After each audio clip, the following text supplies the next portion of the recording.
Today I'm going to be replacing the hinge on the Suburban. The passenger side door has been sagging for a while. Here's a pin kit. I picked it up at the auto parts store. It's like $8. So the thing I have to do is I'm going to have to knock this pin out, replace both bushings, and put the cap back on. One of the things that's happened is that it's been hitting here, and it has been very difficult to shut, and it's also very difficult to open up from the inside. And it's been so difficult that the handle's actually broke, so that'll be another thing I have to do, replace the handle. So I'm just going to try to knock that pin out, knock the cap off, and knock the pin out, and hopefully it should be an easy job. I'll bring you back when bring it back in a little bit. Well, it's been hardly any time, and I've already got the retainer off. And I couldn't find my sledgehammer. It's amazing how many tools I can't find since we moved into the RV. So I'm just using a regular old claw hammer, and I couldn't find any good pins. So this came off. This is the wrench for the old Safari van that we had.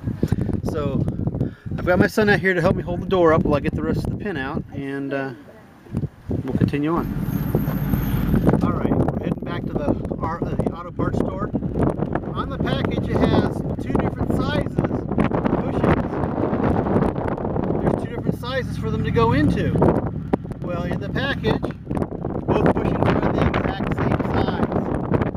So, I'm going to go back to the store, and I was curious why there was tape on top, and I guess I know now, because I've been open at one time.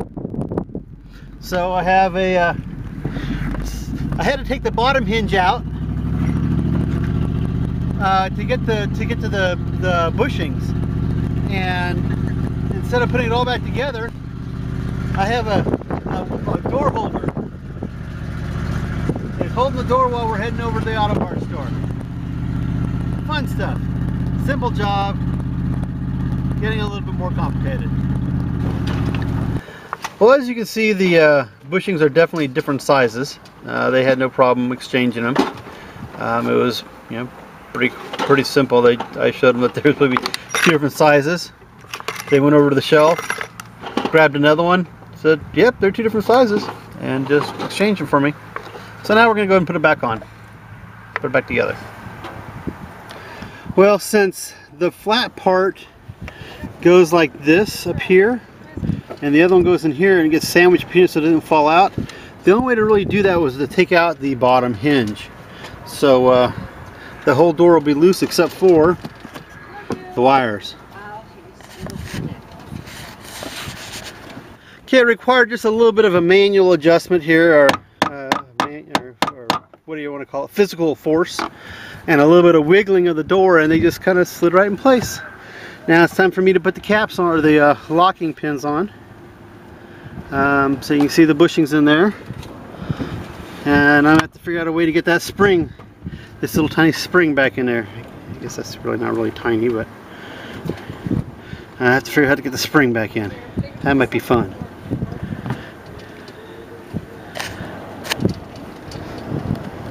Okay, the way I got the thing back on, the clip, well, that clip they supplied broke, so screw that. And I used the old clip, and I just put a wrench. I put the clip on there and put the wrench up there. It just barely goes over there, over the pin, and then I just tapped it down with a hammer, and went right on. So, and I'm pretty sure that little clip right there, that little ridge, is what keeps it from coming back off. So now I just gotta put the pin on the bottom, and we should be done. Or I should say, not the pin, but the clip. Oh, clip in the spring. I went ahead and flattened the clip out, and I was going to put it back on. Alright, well, I'm finally done.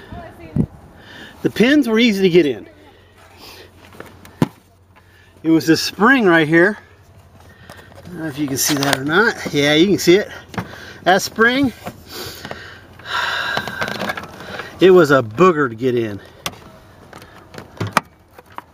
I had to use, and I'm sure there's an easier way to get that thing in, but I just had to manhandle it with my crowbar and a cat's paw.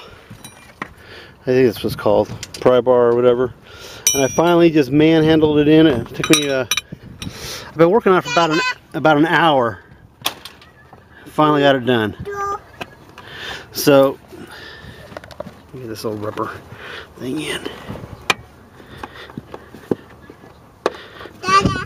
Boogered up the door, but heck, nobody ever sees that inside there, right? And let's see how it shuts. It shuts all the way. A little still kind of hard to open up, but yay! Huh, I'm happy. Dada, go! Now we're gonna cook Go! our ham Go! in the Dutch oven. Go! One project after another. Thanks for watching. Thanks for watching.